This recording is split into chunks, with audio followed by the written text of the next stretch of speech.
Hi everyone, and welcome to another episode of Trip Around Multiverse with your host, the man who was relegated to the pre-show, but then challenged someone who is in the main event for reasons unknown, Kyle Charles, and the meat replacement match, CY Chung. And today is sorry it's late, but is a special day as we are going to be reviewing Sting's final wrestling pay-per-view ever, which is AEW Revolution 2024, which was also main evented by Sting and Darby Allin versus yes, the EVPs. They deserved it. Yeah, it made sense. Makes sense. And where else kind of could have went there, really? Yeah, nothing really. Especially since after looking at it, the craziness that went on there. Nah. Yeah, you'd have to be that, last. Like seconds to the last match, everyone would be like trying to get over that. Then the last one. Okay, but you were saying about the pre-show. Now, did you watch the Bang Bang Scissor Gang versus Private Party? Willie Mack, Jeff Jarrett, and JB and Satnam? Okay. Yeah, right. I watched so did I. But you also watched it probably because Jay White was in it, as did I, right? They're trying to see what they're doing with our boy, which is not much. Say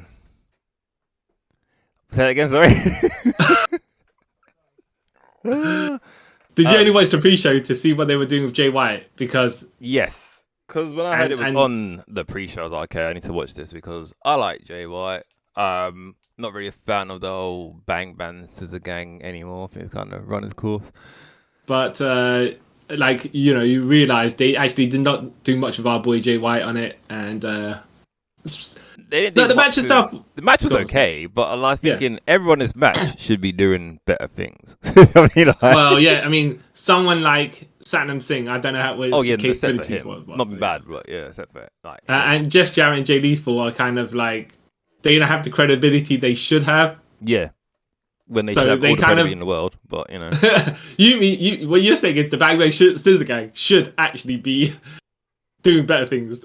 No, I mean even Jay Lethal and Jeff Jarrett, Private Party, they all should be doing better things rather than this makeshift weird. Yeah. And Willie Mack, sorry, like this makeshift weird. Hey, we're putting this on a pre-show because you know. Realistically, yeah, they could have just done 2 6-man title matches, you know what I mean? Yeah. As they have 2 trio titles. Unless there's going to be a 12-man title match, you know what I mean? Yeah. So, I was like, oh, okay. Yeah, one of the notable things is Max Caster butcher his rap. Yeah. And then he swore, but not the F word, the S word. Yeah. But and I think that's part of the story. Well, yeah, the thing is, I don't know if he flubbed it. That is one of those things where you don't know if they flubbed it on purpose or he did it accidentally because they just moved on. Because they actually, they pointed at him as well, so his own team laughed at him a bit. Yeah, because then Jay White. Sorry, go on. Oh no, sorry. No, let me finish saying. I'll say what I was going to say after. And then Jay White roasted on him at the end as well. Yeah. So. Because I think the first time he did it, because I think like a week or 2 ago, he flopped it on Dynamite, right? Yeah. So I think they're just playing into it now to be the whole like Jay White sort of trying to manufacture a split between this Bang Bang Scissor Gang already. Yeah, well, it wasn't too bad of a botch, by the way. It was just like, what like they played it off fine, everything like that. Yeah, that's why I think it was kind of planned. Because the last one, you could tell he flopped it not on purpose, like. Because he was bare awkward after, like, and then they just kind of carried on. But this one, when he flopped it, he played into it. I was like, yeah, no, I think that might be staged, but I don't know. Could be. But yeah, the match itself was fine. It wasn't amazing. It wasn't, I think they tried to make Satnam Singh look good, but Satnam Singh gonna Satnam Singh. So yeah. There was one weird bit where. I've just seen him move. It's so awkward. Yeah. He's one of them like Great Khali. They're big, but they kind of not. I wouldn't even say nimble. No. But sometimes not. They don't look that they're hugely mobile. Yeah. Like he does, like the Big Show was always big, but he was kind of athletic at the same. Well, especially like younger days and stuff. He could bend his knees, right? Yeah. He's just like, okay, he's tall. We'll make him a wrestler. Yeah. So, but as a pre-show match, I think it was fine for what it was for. Yeah.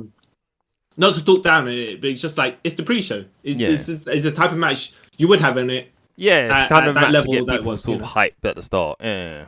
Yeah. Nothing great. Yeah. But Bang Bang Scissors Gang won. So bit obvious. But on the pre-show, should it be that great? Well, for a pre-show match, it probably was good. Yeah, exactly. Yeah. All right. The other pre-show match was. Yeah. Right, now, why did you watch this, by the way? What, I'll tell you why I watched it, but you watch it first. You go first. I watched it because it was on the pre-show. I didn't go out my way to watch it. I was like, oh, okay. Okay, cool. Because now you were saying that Sky Blue and Julia Hart both look like children, right? Yes. Yes, so they do. I was like, okay, you know what? Are they better as tag team competitors as not as singles, if you know what I mean? But they seem to do really good as a tag team. Actually. Yeah, they're right. By their fluidity as a tag team. Sometimes I think some people, when they've got like more bodies in the ring, they just a bit more capable. Yeah. In the sense they don't look like okay. Let's just say, for example, Ronda Rousey or Jade Cargill was one of them, right? Yeah. And they win multi-man matches. You can hide your strengths and hide your weaknesses. Yeah. So, not to say the girls are bad or anything like that. No, but I think because there's 4 people instead of one of on a 1-on-1 singles, it was easier for them to work together. Yeah, I get that. Yeah. Like sorry. No, I was gonna say the other thing is I wanted to Willow Nightingale's pounce. She loves to pounce Sky Blue, and Sky Blue just sells that, like just jumping across the ring. Yeah, like the only thing I would say about this match, and normally I don't really care about these sort of things, but for some reason I couldn't sort of get my mind off it in this match. Looking at this match, like from pretend it's not wrestling or whatever. We're just going with like shit, like real life, whatever. There's no way that 2 children would be able to take on the sheer like mass of Willow and Chris Statlander, because they're both jacked. Like the other 2. Hey, the other 2 are possessed. The other 2, at least they've got the kayfabe gimmick of being able to keep up, right? I suppose. Yeah. But yeah, the right team won, so which makes sense. That'd be Willow Nightingale and Chris Statlander. Yeah, because obviously whoever one of them's going to take on Julia Hart for the title, and they're going to lose, so they kind of got to, I guess, get their win somewhere. Yeah. I think like Willow got the pin on Sky, and Sky is there kind of to be not to be bad to her, right? The jobber. Yeah, she's the one to take the pin because she's. It makes sense. She's not the champion, not the TBS champion, and she's not the challenger. No. So it makes sense. Yeah. And Julia Hart has a, as we said before, I think last time she botched her moonsault by jumping a bit too far. Yeah.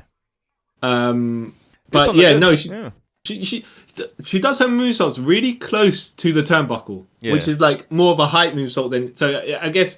You got to make sure you don't take it like a normal moonsault, which is a bit further away. She goes up and then down, not a kind of diagonally across. Not a Lita one where it's far.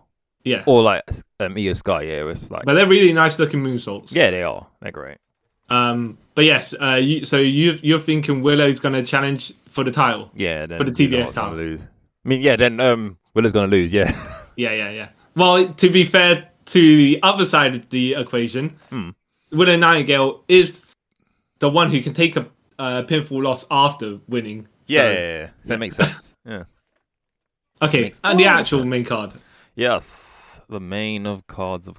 Yes. Oh, by the way, I thought Julia Hart was injured for a while, and that's why they didn't have her wrestle. That was it. And that's probably why they put her in a tag match. But she looked capable of doing stuff. So it's like maybe maybe the injury wasn't that serious, bad. Innit? Yeah. Oh, I didn't even know she was injured. Oh, okay. Yeah. That's why they have her not doing much. Okay, that makes sense. Yeah. So I thought she was going to be in this tag match and then never get tagged in. Yeah. What, kind of like Jay White in the... Yeah. Except Jay White does it. And that was it. Yeah. Except Jay White, the way he does it, by the way, as part of his character, I can believe he'd do it, first of all, just to get the payday, right? The easy payday, we don't have to do anything. Secondly, he don't want to exert himself. For this match, where like 12 people in the crowd are probably there. Yeah. He'd be like, no one will know that I'm not in here. It's all right. Yeah. Oh, that's hilarious. We just accept that it's part of his character, even if they haven't written it, because it entertains us. Yeah, you kind of have to at this point. Yeah. All right, main card. TNT Championship match. Father of the Year, Christian Cage. With Kill Switch, Mother Wayne and Nick Wayne versus Daniel Garcia. Yes. Match was kind of a foregone conclusion. Yes. Not that they didn't build Daniel Garcia to win the title or anything like that. Interference. Yeah. As well as we know, Christian will either likely lose the title to Kill Switch. Yeah. Or he's already lost it to Adam Copeland, so he that's probably not a how they're going to end this thing. But Adam Copeland will be involved in the ending somehow, I reckon, of Christian's title reign. I think he's going to win it. To be fair, again. Yeah. All right. Okay. And then he'll probably lose it to some. He'll probably do his weird. I say weird. That's kind of weird. He'll do his Cope challenge, and then he'll lose it to someone. Copeland challenge. Yeah, the Copeland challenge. Yep, and then lose it to someone younger. Oh, we'll see how that goes. Yeah, but we're like we're just saying, yeah. Even if people are losing to Christian, you know what? He did help Daniel Garcia with some credibility because it took a whole bunch of people to defeat him. Right? Yeah. And Christian nowadays, he's putting effort and he's not slacking or anything like that. No. I just don't think was any emotional attachment to this feud because it's kind of like... It's kind of like, oh, here we go, sort of thing. Like, there's no of... Yeah, it's a stopgap until something, until they get to the other thing they're going to get to. Yeah. Which, okay, I get it. But the match was fine. The match was fine. Yeah. It was good. It was, yeah. It kind of just was like... It was a match. It was just a match, right? Yeah. But I don't think we thought that Daniel Garcia was going to win at any point. So you can say that the level of predictability was there. Yeah. It was like, oh, okay. Even when Daddy Magic came out to kind of help, I was like, yeah this is and obviously he went going to hit smack Mother Wayne. Yeah.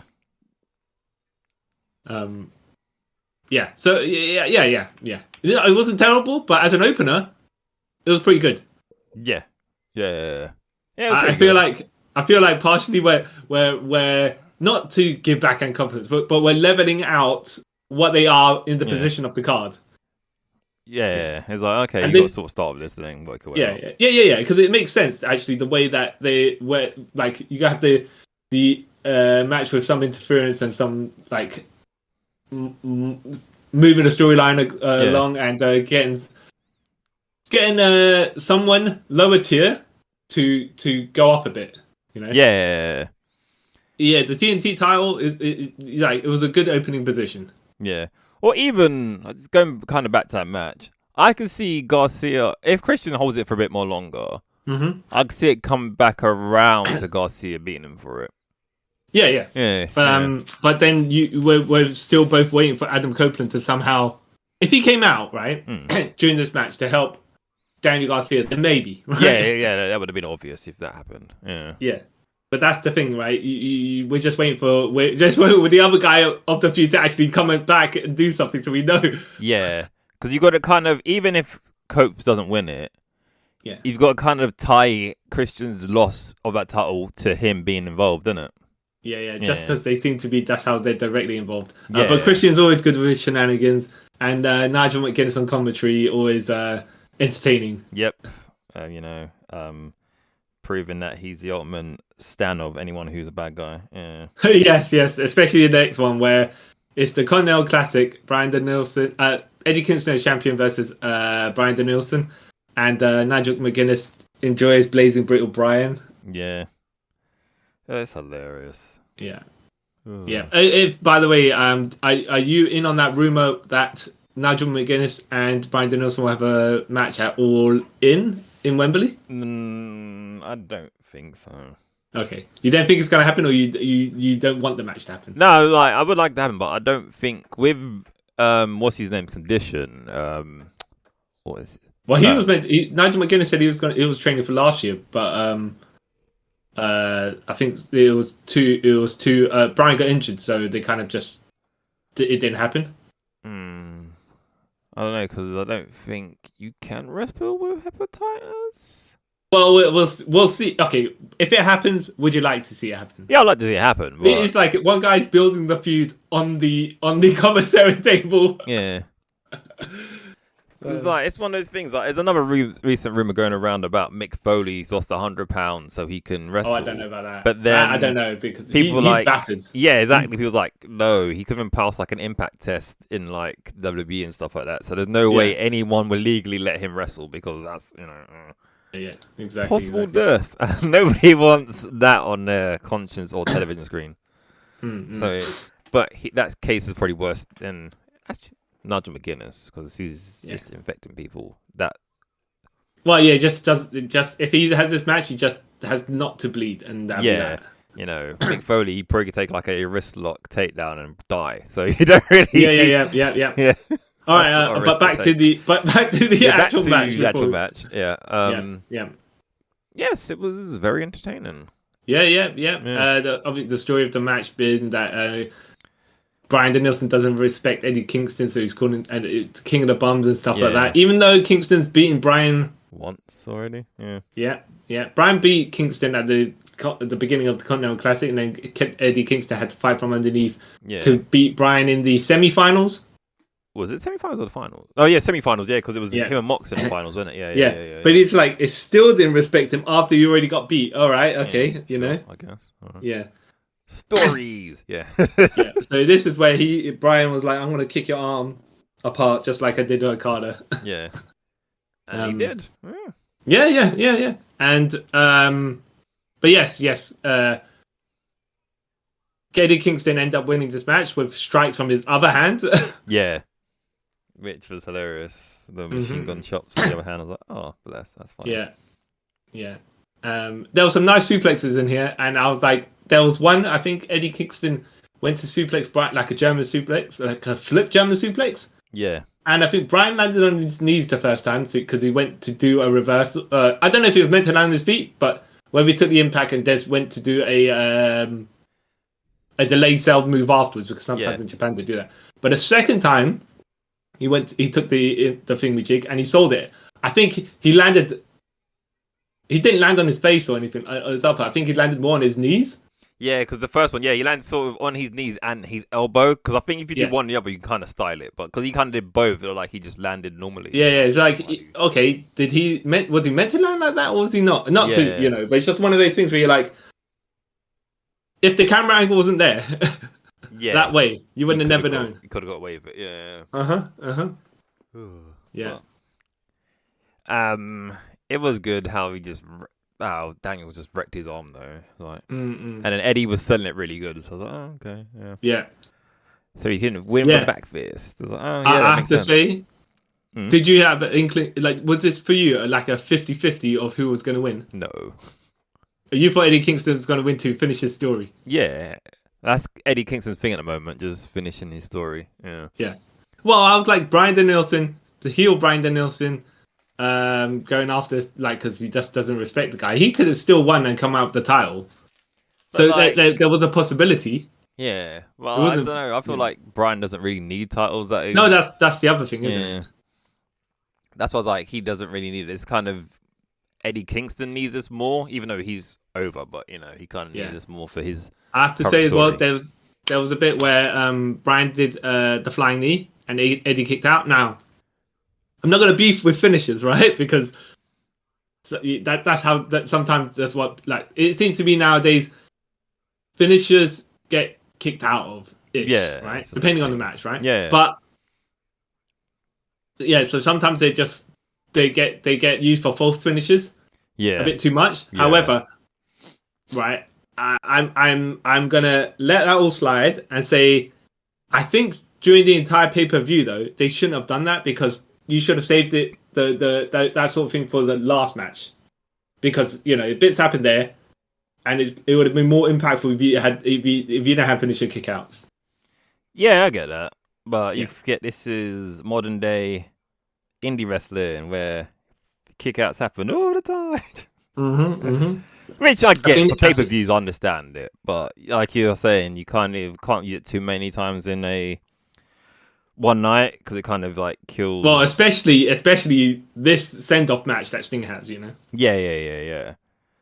Because it's like, oh, cool, you just did that a minute ago. All right. Yeah. It's like every match in a pay-per-view finishing with like a roll-up. You're like, oh, okay, you kind of squashed this like a bit now. Oh, okay, go. Yeah. Cool. But yes, Eddie Kingston wins with a power. You know what? I thought he was gonna. So he powerbombs Bryan, and I thought he was gonna pick him up and give him another powerbomb. Yes, what I thought. Because he kicked out Bryan's finisher, so I thought it was just gonna. I thought he was just basically gonna get the guy, put him down, and then pick him up and put take his straps off, whatever, the power up, and just pick him up and slam him down again. Yeah. But no. Yeah, just like to make sure, the emphasis on it, how Solo Sikoa gave 15 of those some other spikes to John Cena, John Cena, to murder him. Yeah. To make sure he never comes back again. Yeah. Oh, even though that match wasn't a squat, like people make it like he squashed John Cena. It's like not really. And they really protected John Cena by getting him to have 15 of those. So yeah, exactly. It's like any normal man would have went out with one, but John Cena, because he's the doctor of thugonomics and whatever, he needs 15, so he can't do his acting career because he can't speak. But but yes, and then Bryan kind of stalls on handshaking Eddie Kingston. Yeah, and then Nigel McGuinness is chatting smack about Bryan, saying he's a bad sportsman and all that stuff. Yeah. And then when Bryan finally relents and gives the handshake, Nigel McGuinness just shuts up and says nothing. I was like, oh yeah, hilarious. Yeah, I like that. I was like, oh. You just rip into the guy when you can, and then when there's something good to say about him, you just stay silent. You're like, okay. I'm not allowed to speak. It was good. Good. Yeah. Great. All-Star Scramble match, which was the all-meat match, which is they should have just called it the all-meat replacement match. Yeah. Or the vegan match, because there's no meat. Well, there was meat. Actually, no, you're right. All right, you're right. But if it was meat replacement, it should be aka vegan as well. Yeah, or tofu. Yeah. Yeah. They could have had so much fun with the titles. They could have still called it, well, something food related anyway, because stay with the theme, they called it All-Star Scramble, and it's just like, oh man, you could have just, there's a bit more creativity there. Yeah, but no, I guess it is what it is. The Jericho versus Wardlow versus Hobbs versus Lance Archer versus Hook versus Brian Cage versus Magnus, but not Nick Aldis Magnus. Not Brutus Magnus. Yeah. No, that's right. Versus Deontay Martin of Top Flight, right? Top Flight's Deontay Martin. Dante or Deontay? I think it's Dante. Okay. I think. Even though most of the big meaty men weren't here, aka Miro and Keith Lee. Yeah. They still got the meat chant for Hobbs and Wardlow and Hobbs, Wardlow, Lance Archer and Brian Cage. That was it. Yeah. I forgot who it was. Oh, Brian Cage. Feel sorry. Yeah, I go on. Sorry. No, I'm saying I feel sorry for Brian Cage, but I'll go. Any particular reason? No, like he should it's like when you think about it, he's in the wrong period of wrestling, if you know what I mean. Because he's a huge body dude, and it's not really about that anymore. So it's like, you're just here. And I get like he kind of didn't get pushed and stuff because his promos at start were terrible. Yeah. And he's kind of got better now. So I'm like, oh, he could have been something at some point, but could have been a contender. Yeah. But sadly, I kind of think that ship sailed, which is quite sad. But yeah, it is what it is. But no, as a multi-man mid-match thing, it was really good. Actually, really good. Yeah, I enjoyed it. They got the meat chance. I don't know how much of it because of the crowd interactions were made it like even more made it more entertaining. Yeah. Maybe. Yeah. But I enjoyed it. I enjoyed it. Yeah. Did you think it was a foregone conclusion that Wardlow would win only because he was the one cutting a promo about winning? Yes, I did. Then no one else. As much like I personally, and there's another one person, I kind of feel like their time is gone, and I feel kind of bad because I really, really like this person. I feel they should do more with him. Like me personally, I would have had Lance Archer win because I like him, but the Murder Hawk, yeah. Yeah, but I think they've kind of sold that ship, and yeah, just kind of feel bad for him. I feel bad for a lot of people, but like, but you know what I mean. It's just, who besides Wardlow, who did you think was gonna win? Who would you want to win? Aside from Wardlow, probably everyone else had a decent, relatively similar chances. Yeah. So, like you're saying, like I'm looking at it. If I was looking at this, I would be like, who can take the loss to the winner of the triple threat match? Yeah. Right. Yeah. And Lance Archer could. Yeah, he could. You know? Yeah. Some of the other people could, but they're just less likely to win. Yeah. Yeah. So Jericho, Wardlow, and Lance Archer. I'd say maybe Hobbs underneath that. Yeah. Yeah. Okay. No. But it's just. Yeah, because I just feel about it now. Whoever sort of wins this is kind of set up the failure anyway, because there's no way whoever wins this is beating Samoa Joe if they're like title matches before Dynasty. You know what I mean? Yeah. Even though yeah. Oh yeah, the winner of the triple threat. You mean yeah? Yeah. Huh. Well, yeah. But yes. I think they're trying to help the credibility of the Undisputed Kingdom. Yeah, because that's as much as I enjoy Undisputed Kingdom. Since the Adam Cole injury stuff, like they've kind of like just been faded into the background. Yeah. So it's kind of awkward. Yeah. Yeah. So, like you're saying, right? Like before with Jay White, if Jay White was in it, I would have wanted Jay White to win because at least he'll be getting some sort of push, right? Yeah. Of course, but he's in the background for some reason right now. He's just there, like, hi, I still work here. Like, oh, okay, cool. Yeah. So that sounds pretty bad, but like that's what it kind of feels like.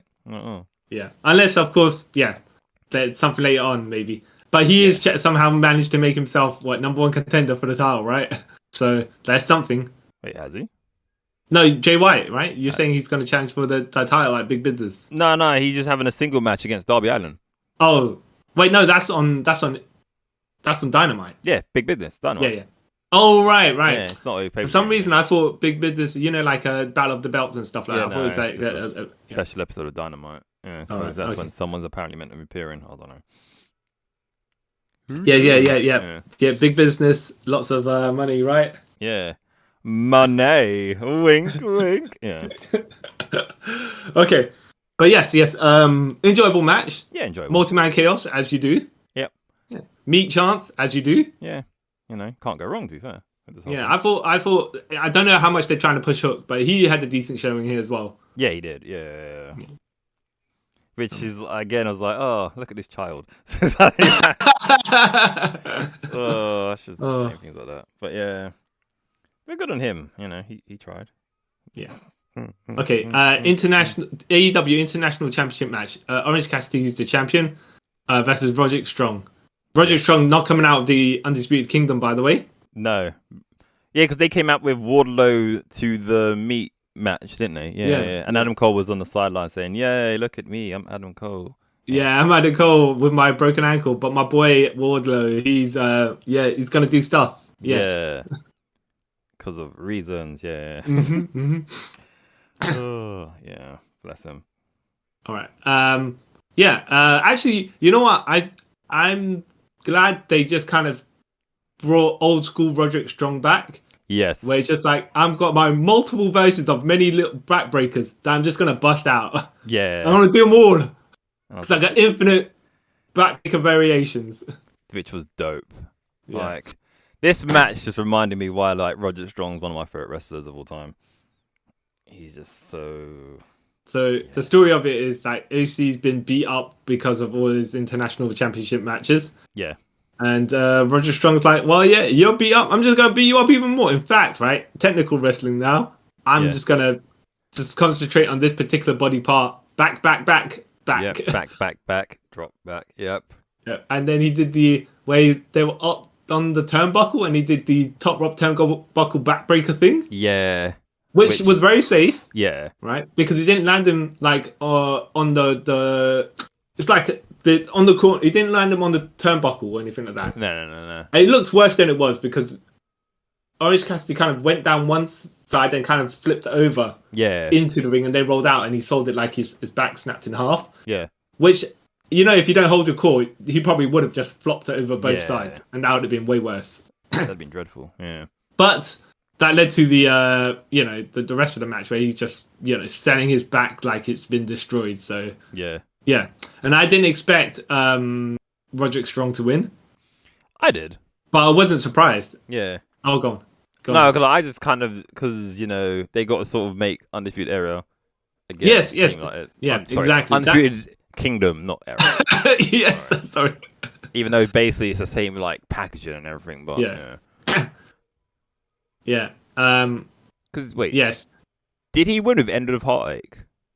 Yeah, he did. Yeah, okay, cool. Just making sure. Yes, but you're right there. I personally after Roderick Strong won, I was like, yes, yeah, United Empire, Undisputed Kingdom. Undisputed Kingdom had to get their credibility, so they're pushing Wardlow. Whether he wins or not, that's a different matter. Yeah. And now they've got a title, and they've got the Ring of Honor tag title, so there's something to them. Yeah. Even though the Ring of Honor tag titles, really. But yeah. Well, yeah, but it's better than this big major faction, and then they don't have anything. Yeah, exactly. Yeah. And and they kind of push past Roddy being the comedy act. Yeah. Even though he can be comedic. Yeah. He'll probably start playing things a little more straighter. Yeah, I think he'll still be slightly comedic, but also the killer that he is. Yeah, which we'll see. Yeah, we'll see. Yeah. So, but like you, I enjoyed this match. Yeah, good stuff. Maybe my favorite match. Actually, maybe my favorite match of the night. We'll see. Might change in the end, but yeah. Ooh. All right. I was gonna say okay, and then Kyle O'Reilly comes back. Yeah, who looked homeless. In a good way. Yeah. And then he kind of they give him a t-shirt and he kind of but he hugs them and then he goes off and then he's like, all right, what were they going for here? I don't know. It's not like interesting. Yeah, it's not like in one of the later matches where there is something like that and there is a title match going to happen or something. Yeah, right? We'll get to that though. Yeah. All right. Next match. By the way, before we get to the next match, do you think our boy Where Is the Lie is going to make an appearance? I don't know because apparently when he left AEW, he didn't leave on the bestest of terms. Yes, I don't know. All right. Yeah. Well, look, if the Undisputed, if it's Kyle O'Reilly, Bobby Fish, and Adam Cole for the 6-man titles, right. But then, and then I don't know. But it's just like, oh yeah, when they were gonna feud with the Elite, but they didn't end up doing that. Yeah, that was missed opportunity. Yeah. And now Kenny Omega's like out for an undetermined amount of time. Yeah, it's a bit awkward now, isn't it? Yeah. Because, like, to be fair, with the Kyle O'Reilly, and he can fit in perfectly because, to be fair, I'm going to say this, and I love the Undisputed Era. Yeah. You kind of forgot Bobby Fish was there. Yeah. Because like 75% of that whole like faction's life, he was injured. So it's like you kind of forget he was there anyway. So it was good when it was Carl, Adam Cole, and Roddy. But we'll see. Okay. Right. On to the next match: FTR versus Blackpool Combat Club. Yes. Yeah, I enjoyed this match. It was like a more of a brawl. Yeah. Like, okay, the variations of matches we've had, like, I would say the TNT title match was more like a sports entertainment style match. Yes, it was. Okay. Yes. The Continental Classic, I would say, is a bit of a striker versus brawler match. Yeah. The meat match is just like everyone chaos. Yeah. Yeah. The international title was a technical match, would you say? I'll say technical, yeah. Well, I'd say more technical on Roderick Strong's part, right? Yeah. But it's just, and more like Orange Cassidy is all about the gimmick, right? The performance. So the style of match of him. Yeah. This is a brawl. Yeah, straight up brawl. Yeah. Yeah, they came to fight and they did. And there was blood. Yeah, there was, isn't it? Yeah. Yeah, but not from Moxley. No, for once, yeah. Well, it's getting rare now, but yeah. Moxley and Cesaro coming out looking like a Legion of Doom. Yes. A legit version of Legion of Doom. Yeah. Because Legion of Doom. Was I a fan of him? I don't remember. But yeah. It's hard. But yes, this match was cool as well. Yeah, it's good. I liked it. But I think I said this before. For some reason, whenever I see like Claudio and Mox, I just think, oh man, these guys look so cool and legit. Yeah. And I don't know. I don't know if that's a weird effect on me, because I think how they present themselves, like they don't care, but they care. Yeah.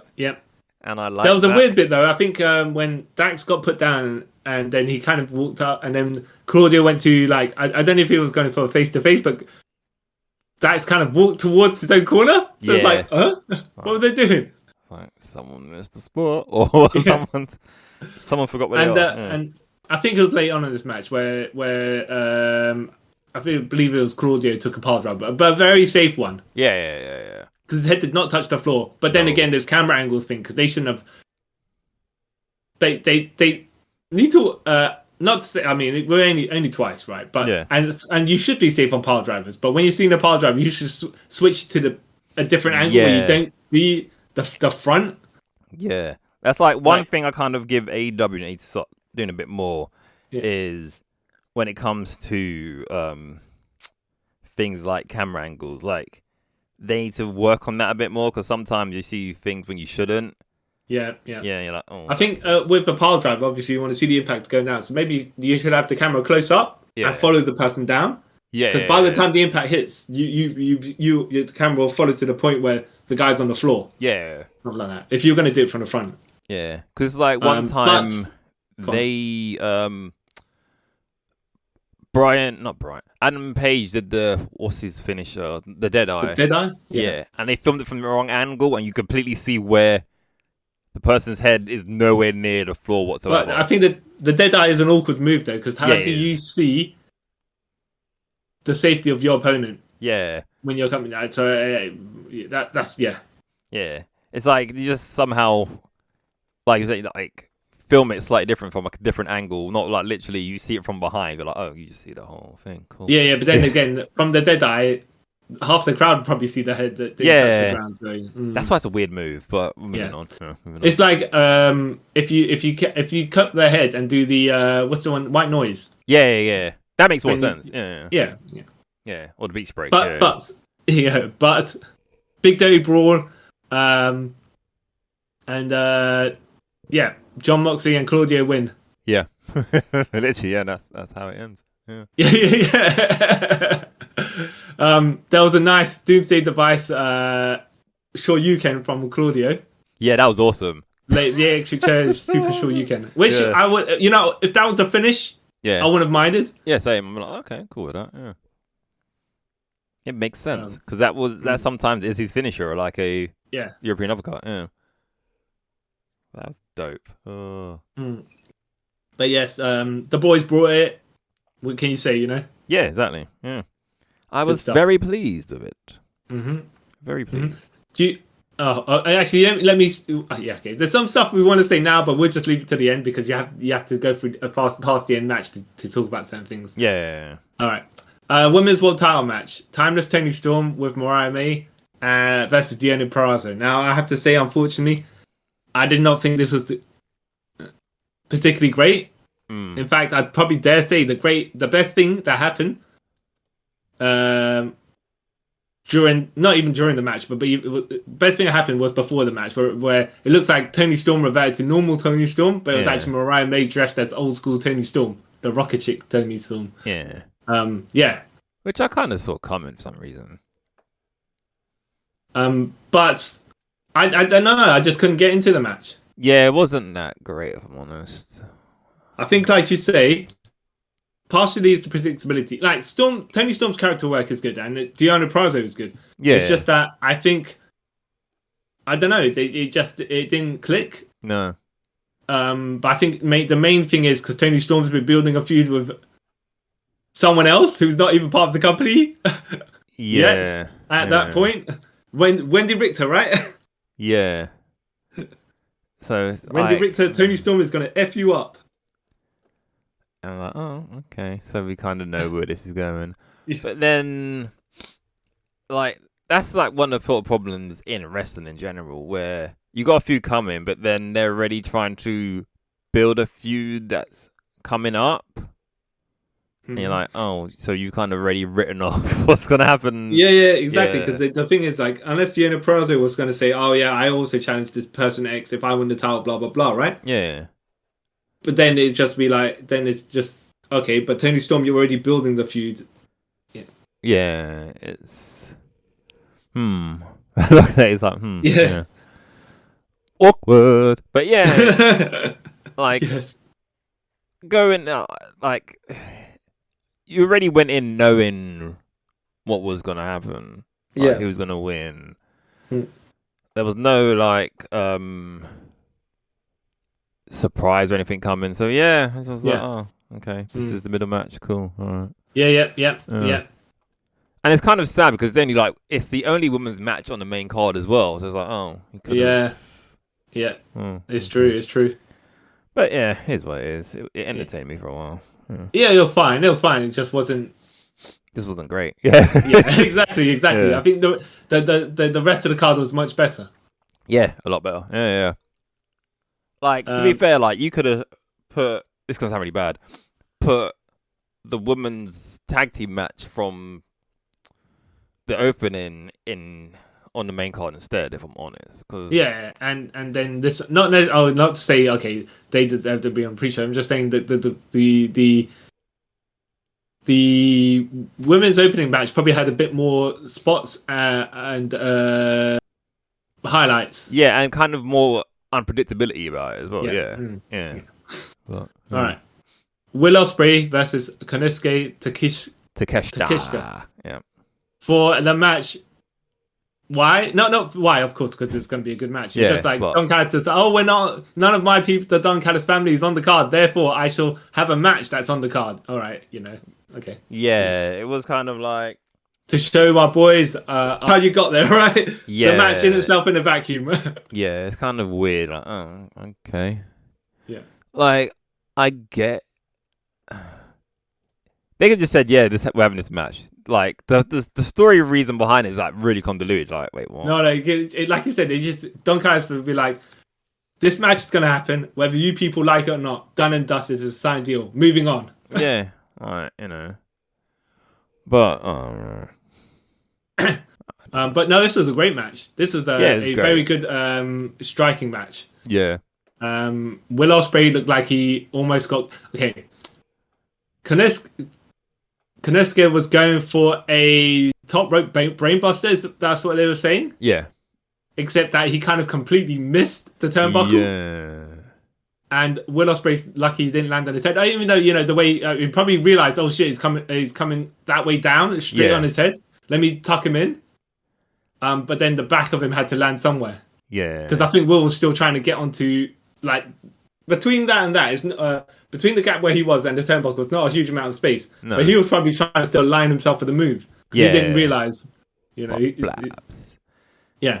But that actually upped the drama for it. Yeah, it did. Yeah. Not to say it was predictable Will Ospreay's going to win, because they both have been having good builds.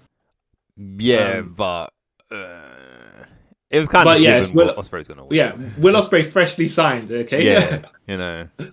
But if Takeshita got the win, I wouldn't have been surprised. No, the same. I'd be like, oh, okay, cool. Good on him. Because they're getting him over as well. Yeah. Yeah. Big moves, big moves, and big strikes. Yeah. Lots of strikes. Like Takeshita, I like his offense. It's pretty cool. It's just like literally he'll do move and then do like 2 other moves afterwards. Like, oh, okay, cool. Wait, what? Rolling elbows and flying knees. Yeah. Yeah. It was crazy. He kicked out of a hidden blade, which I'm like, oh, okay, fine. This is what it's going to be now. Yeah. Yeah. But like I said before, only in the context. Don't mind in the match, just because of the how the final match was going to be. He probably shouldn't have done that, right? Yeah. But also he kicked out just after 3 from a Stormbreaker. Well, okay, so he got clashed. Yeah. He got Tiger Drivered. Yeah. He didn't take Stormbreaker, did he?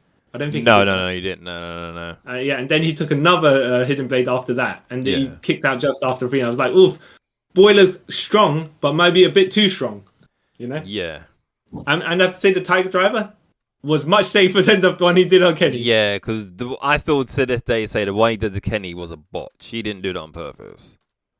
I think nowadays Will Ospreay does it in a certain way that is safer than that. Yeah.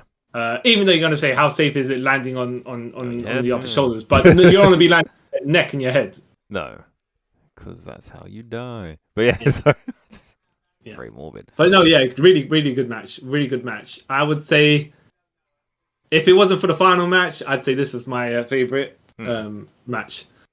Okay, I'll get that. Then Kyle Fletcher comes out. Yeah, to hug Will Ospreay, and they said because he's Ring of Honor TV champion. Yeah, and whoever won the match was going to get. They announced it right afterwards. Like, okay. But now that Will Ospreay has that legit back injury, they could kayfabe it and have it not kayfabe, but we could run into a storyline where he can take the loss. Yeah, I reckon he's going to take. Well, it's going to be interference. He's going to lose. Oh, you reckon he was going to lose regardless whether he was injured or not? Yeah, because I think that's how they're going to try and jump him out of. Actually, no.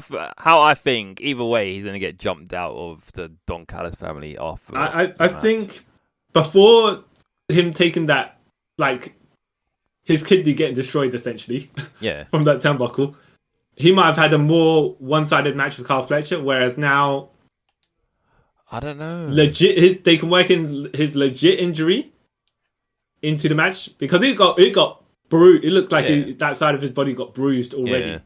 Yeah. But they could get Kyle Fletcher more over if you know what I mean. Like it's like they're physically on an equal level after because I always thought come in with an injury. It would even about the injury. I thought it has to be a competitive match because if not, you kind of like crapping on Kyle Fletcher. Like, well, yes, that's yeah. If he wasn't Ring of Honor television title champion, even though that doesn't mean anything anymore, I could see him. Yeah, it could be one-sided. Boom, whatever. Yeah. But because of I just don't know. It would have to be somewhat competitive. If not, it's like burying the dude. Yeah. I think they've got to. I don't know. I would like to hope that they foresee a future in Kyle Fletcher. Yeah, like the only way they wouldn't bury him, or like if it was on. Actually, if it happened on Ring of Honor, no one would know. So yeah, that's the only way you sort of get around it. But if you're doing it on Dynamite, then yeah, I think you'd have to like make it somewhat competitive. Yeah. Okay. But yeah, it's a good match. Very good. Yeah. The obvious man won. and I like to see where it goes. I hadn't changed my mind on Ospreay because I'm not like 100% a fan of Ospreay. I feel like some of these matches are like the same. All right. It was all right. Okay. Fine. Heater. I'm not a hater. I don't know. I just like some of the moves he does. Yeah. Just it's like okay, you just watered down someone else's finisher. Awesome. Well, yeah. Well, to be fair, I mean, like you're saying about now, I'm defending the indie wrestling thing, but I know like sometimes people do spectacular stuff just to do it, and you're like, there's no rhyme or reason to it. I'm pretty sure you can. Because like, but I think Ospreay's got better at not doing. Yeah. Stuff that he doesn't need to. Yeah. Because like, there's one move he does, and I'm like, okay, it looks awesome, but it's dumb, and you kind of like the Spanish fly. No, not Spanish fly. You know where he'll drape him over the ropes, and then he'll do a shooting star press onto him while they're on the ropes. Oh, okay. Yeah, I'm like, but that doesn't make any sense. You know what I mean? Like, it's like it doesn't make any sense. Yeah. It looks awesome, but it what? Okay, you know what I mean? Okay. But yeah, moving on. Good match. 5 stars. Yeah. Okay, so AEW World Title match: Samoa Joe, Swerve Strickland, and Hangman Page. Samoa Joe champ, and even though he's champ, he was the third most important person in this match. Yeah, which is kind of just weird. like when it was Miz versus John Cena at WrestleMania for the title, Miz was champion, and he was third most important after the special referee. Yeah, who only came out near the end. Yeah. What logic is that? But yeah, poor Joe. Even though, again, Joe is Joe, so you can't really overshadow Joe, honestly, I guess. I will say this match is what I expected to be, considering the position it was in. Not to say it was a buffer match between Will Ospreay's match and the tag team tornado tag match at the end, but it just kind of was that little rest period because considering how the Hangman Swerve Strickland feud is going, it didn't get to that heated level, which it should have been. Yeah. But it was fine. It was good. It was good. It just wasn't extreme. Considering the feud that was going on, and then the champion being involved in the feud, just be like, yeah. It was like, to be fair though, it kind of felt like Joe was a stopgap in this, like, in their feud. He's like, okay, we'll add him for a minute, even though like realistically he's bigger than. It's gonna sound bad. He's bigger than both of them, as he is champ, but they just happen to be in his road to going home, if that makes sense. Yeah, I will say also, how can you have a feud, right, where one guy invaded another guy's house and threatened his infant son, and then that guy is the face? yeah.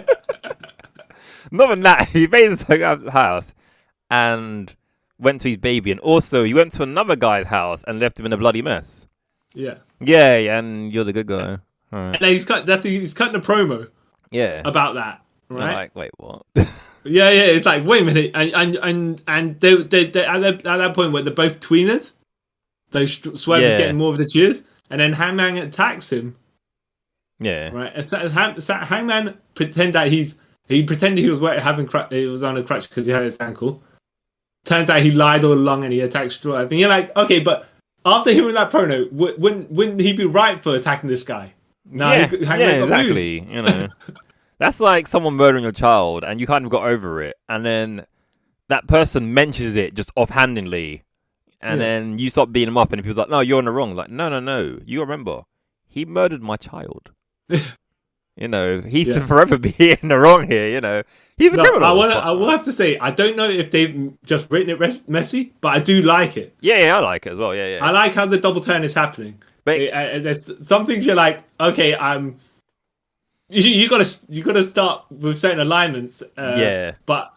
He shouldn't be mentioning certain things. However, where they're going, but I guess I'm enjoying. With Swerve, you got to kind of keep that because that's what kind of made people like Swerve. So you can't automatically be like, I'm all for the kids now, sort of thing. You'll kind of keep that rough edge to him about. So like, oh, okay, yeah, he's still him. Yeah. But I will say Swerve here. I think he looked like a star as well. Yeah. he looked like he belonged in the world title picture. Yeah, he did. Yeah. Yeah. And I wouldn't say this match was just set to make Swerve look good or put him over or anything like that. Yeah. But I think it was like, or to showcase him, would just be like, here he is. We're making a brand new star. Let's see if he's all right in this position. Yeah. Which he was. Yeah, he was. Yeah. Like I can see him, and then within this year becoming like AEW champion. I can see that happening. I would have thought, by the way, the finish would have been Swerve. No, Hangman, because he's bitter, right? Yeah. Deliberately stopped Swerve from winning. Yeah. I think they tried to do something at the end where because Hangman was in the King of Clutch. Yeah.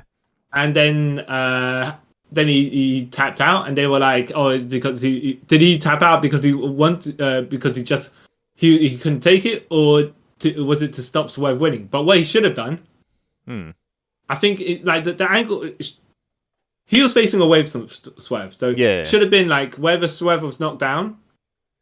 He was trying. Hangman was trying to get to the ropes, and then he sees Swerve, and he locks eyes. Yeah. And he kind of does the, point at the eyes thing, right? So you can, and then it's just out of spite when Hangman taps. He's looking at Swerve, and he's like, "Yeah, I'm going to lose for both of us." See, I think they were trying to do that, but I also kind of think that maybe he didn't have enough time, if that makes sense. Well, I think that the awkward thing was Swerve was behind them. Yeah. So, that's the thing. He looked like not necessarily. For Hammond, Swerve was going to try and break the pin, but it didn't seem like, it feels Swerve needs to scramble. If they were going to do that, Swerve needs to scramble all to the other side of the ring and then come up and look in Page's eyes. So. Yeah. But the other thing they could have done is, it's okay. To be fair, this might probably work not as well, but Swerve sees Hangman in the Coquina Clutch, and he stares him in the eyes and just walks off. Like, let the guy, be in pain. Yeah. But that's ruining his own chances, so it kind of doesn't make sense. And if he was the heel, fine, but Yeah. Would have made sense. But it was good match. It was a good match. It was a good match, and Joe winning made sense. And like you're saying, you mentioned it during the meat match that Joe winning, so Wardlow was going to Wardlow won, so it looked like Joe was going to win this. Yeah. So Wardlow's going to get squashed by Joe. Well, I don't necessarily think he's going to get squashed. No. Joe's going to beat him because it only makes sense. Yeah. Yeah. But we'll see. We will see. Okay, and on to the main event. Yes. The Young Bucks versus the Tag Team Champions, Darby Allin and Sting. No Darby Allin suicide video on this one. No, thank God for that. Yeah. But we had a more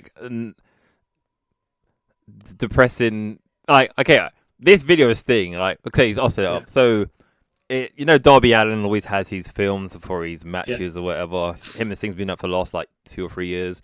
So then this one's just it's a cinema screen, a theater screen, and then Sting walks in, sits down, the curtains open, and it basically shows Sting's greatest hits. Yeah. And Sting's greatest hits minus any WCW, WWF footage, but photos that they could use because, they paid photographers the rights to use them. Yeah. And then it finishes, and then Sting sits there and goes, "It's showtime." And he kind of looks around and sad and stuff and goes, "For the last time. Yeah. Let's go." And to me, I don't know, it kind of made me tear up. I was like, "Oh man." Yeah, I was like, "Oh man," Yeah. Like a legend, man. Yeah. It's just like the final exclamation mark on this is like, in a blaze of glory. Yeah. I was like, against by the way, he chose this final, his final opponents because he gets they obviously want on him, so they let him have control. Yeah.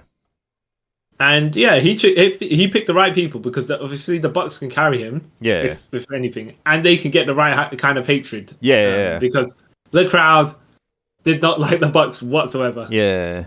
I think they played along with the rather than actually hate the Bucks because they played along with the theatricality of it all. Yeah, which was good. It was like, I like this. Okay. Yeah. But yes, Sting coming out.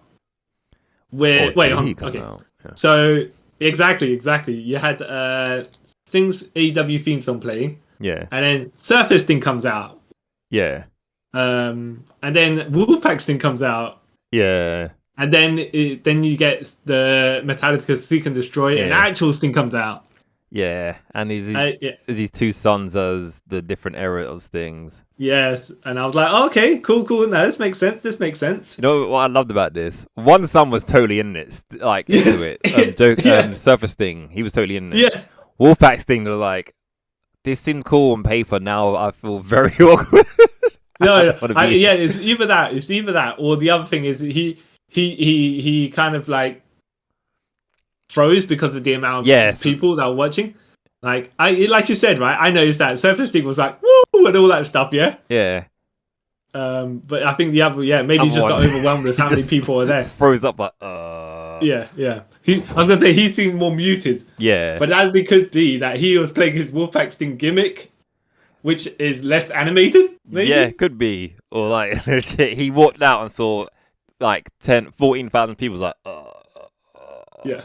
I'm not prepared for this. And I did like how the Bucks basically took a beating for the first third of the match. Yeah. And they even let the Sons of Stings get their Stinger splashes in. Yeah. Which, by the way, I was watching the Stinger splash and I was like, are they? They launched themselves from. They ran to the halfway point of the ring and then jumped, and I was like, are you even going to make it over to them? Yeah. They did, right? Both of them. But it was just one of those things where they kind of went for more of a... It was like the shoulder... They went more diagonally. I feel like they overthought it. I was like, okay, I need to try and do this without botching. Yeah. And for someone they don't wrestle, so I was like, it's all right. Yeah. You know. They more went for like flying forearms ish kind of to reach. I would say they needed to be 1 or 2 steps closer and then jump. Yeah, but they're not wrestlers, so exactly. No, so, but they got the height and it looked like impactful. Yeah. Whether it actually was impactful, as in they actually stiffed the Bucks, I don't know, right? Yeah. But good on them for doing like for taking a shot, Yeah, exactly. Yeah, good on them. But yes, the Bucks got battered for early in the match, and then when they took control, what they do? They suplexed Sting through a table. Yeah, where one got suplexed. Oh, so they got to the stage area. Yeah.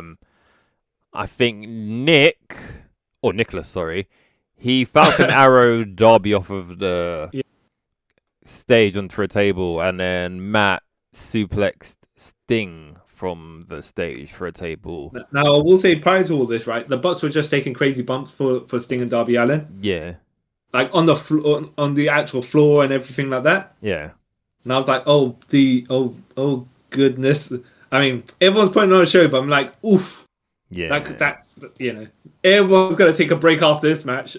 Yeah, and then because they fight down there, then we get to the bit where like, dude, why would you do that? Yeah. So Sting is out for a bit, and then Darby Allin's fighting both of the Bucks, and then go on.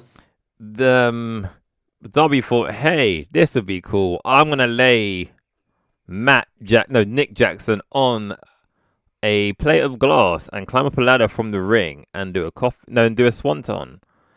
So he goes to do it. Nick pulls Matt away, so Darby goes straight through the glass like the plate of glass, and blood is everywhere. Yeah, because of science. And Not even science, right? More like why wouldn't there be blood everywhere? Yeah, you're going through a glass table. Cool.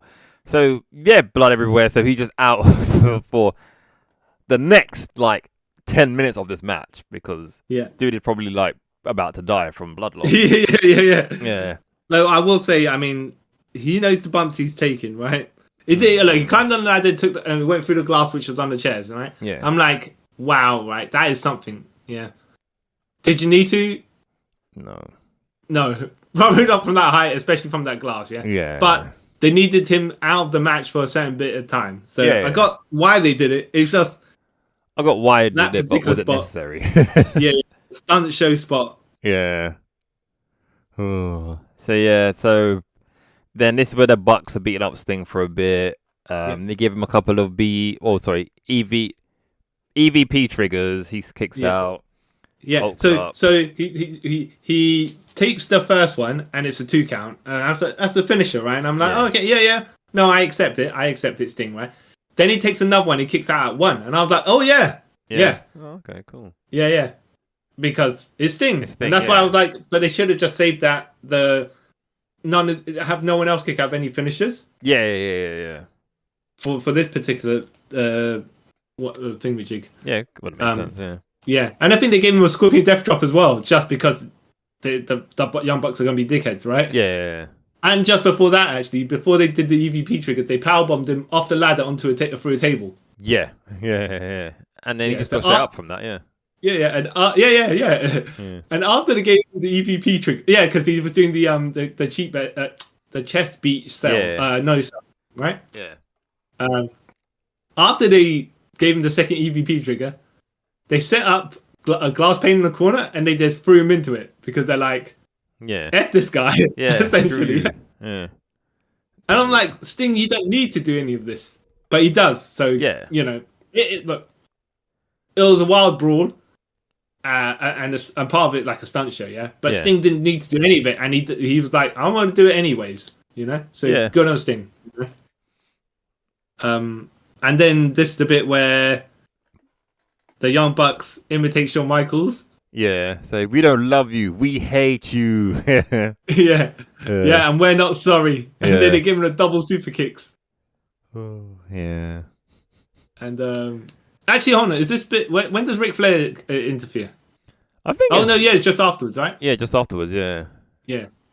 He's like, no, don't do this. I'm Ric Flair. And then he gets I think wait. So he no 6 double super kick, double clotheslined them. Yeah. And they did get advantage again, and they go to get the title. Yeah, and then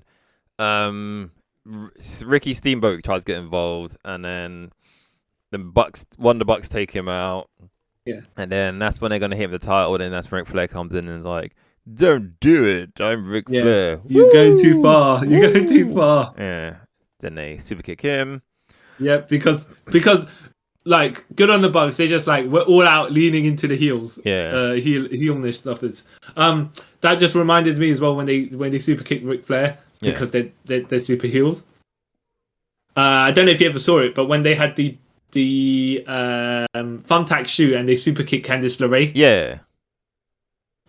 That's what it reminded me of. The Bucks don't care. No. They when they're heels, they're just gonna go full on. Yeah, it's murdering old people. Yeah. Yeah. Murdering women, child, old people. They don't care. Yeah.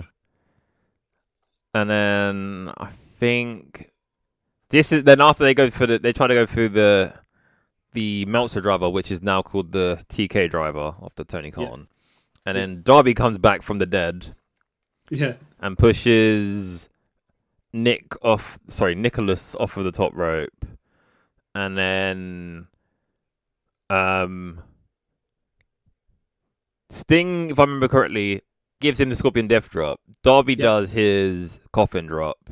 Yeah. And then Sting locks in the Scorpion Death Drop, and Matthew Jackson taps out. And the Young Bucks are defeated, and Sting and Darby retire as not Sting and Darby.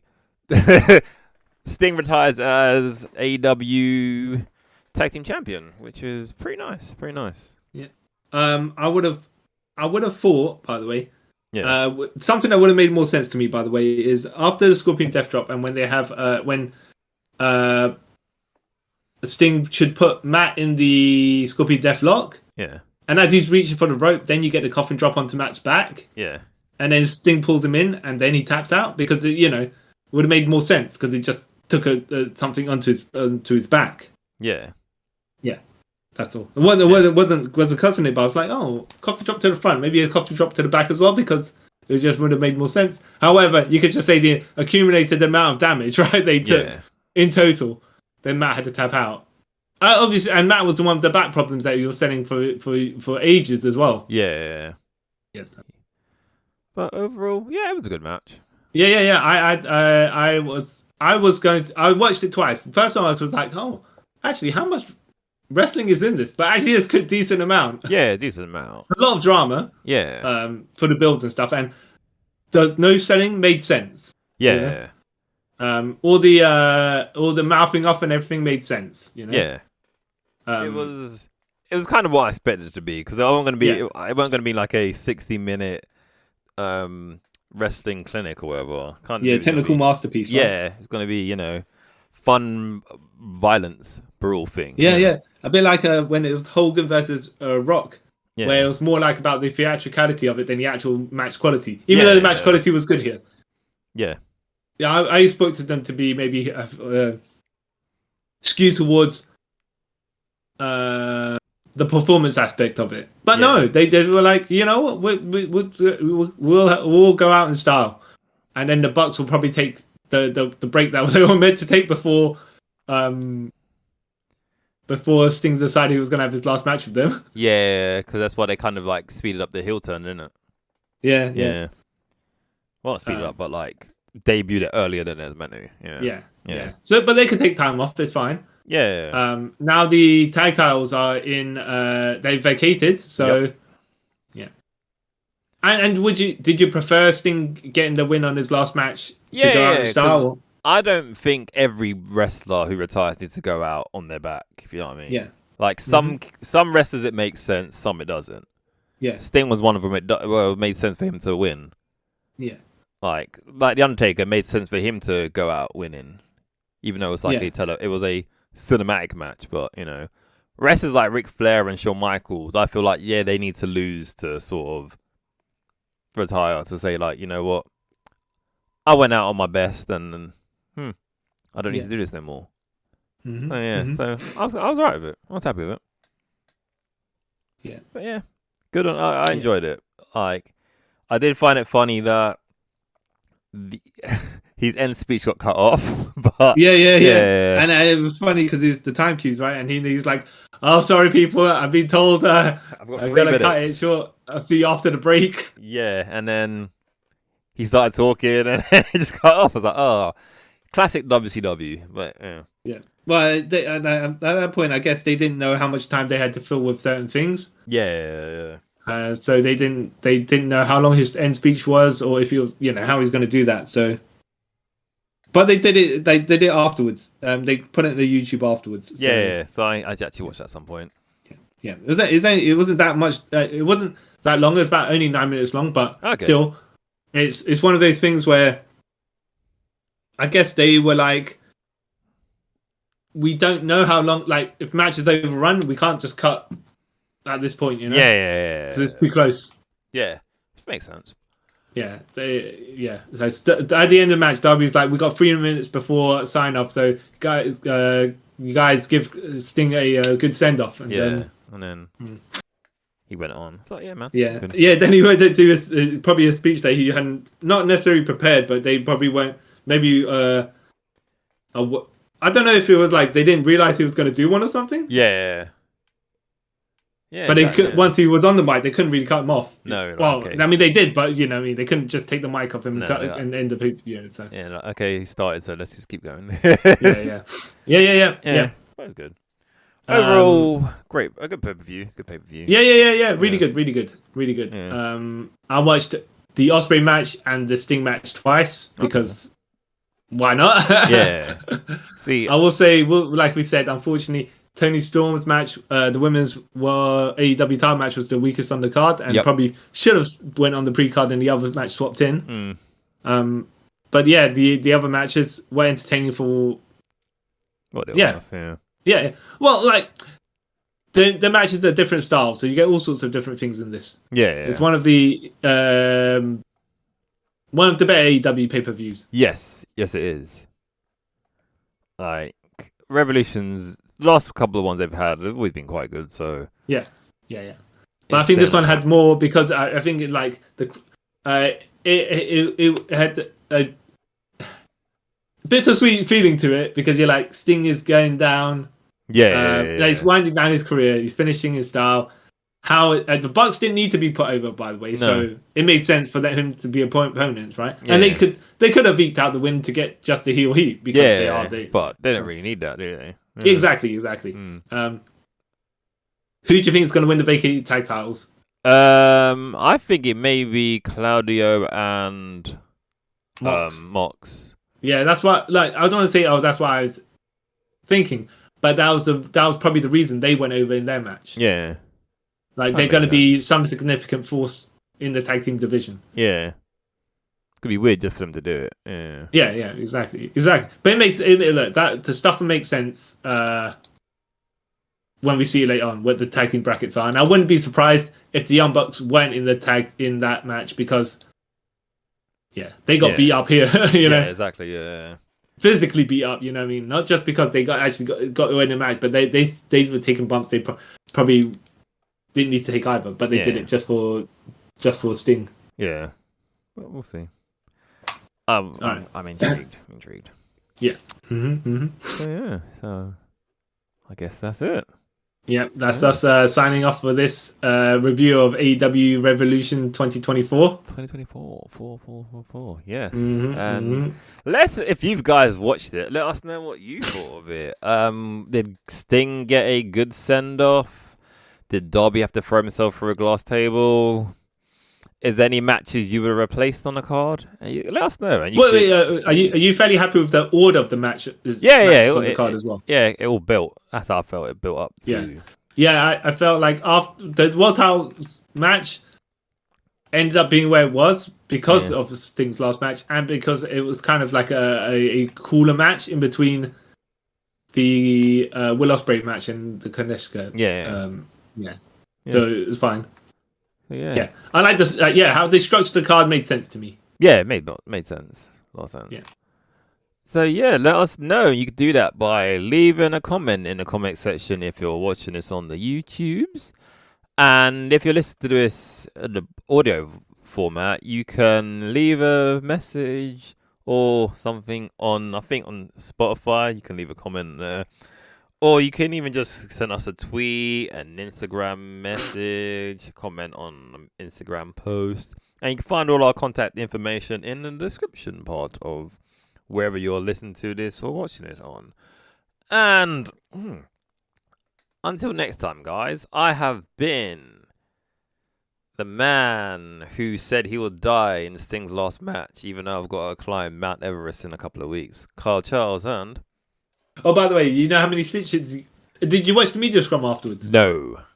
All right. I watched the media scrum afterwards, and he only got 12 stitches. Okay. Actually, Darby Allin needed 12 stitches from the hospital. Not even the hospital. I think he only got 12 stitches to fix himself up, and he went to media scrum afterwards. Okay, that's not too bad. On the bit after Sting's sign-off... Yeah. And Darby Allin was like, all right, I'm going to give all the time to Sting. I'm going to say my bit. I'm just going to give all the time to Sting because, first of all, it's his moment. And secondly, I've got to go to hospital to get it stitched up. Yeah. And then Sting was like, after Sting took the mic back, he goes, Darby, let me know afterwards how much stitches you get at the hospital. Yeah. Oh, wow. So they got that sort of bond. Well, I was also meant to say as well, on the pre-show, did you see...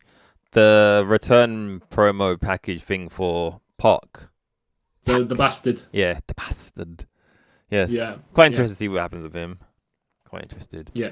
But I just watching when I was watching the video, I was like, because I go to Newcastle a lot, I was like, I know everywhere where he is. I've been there. So yeah.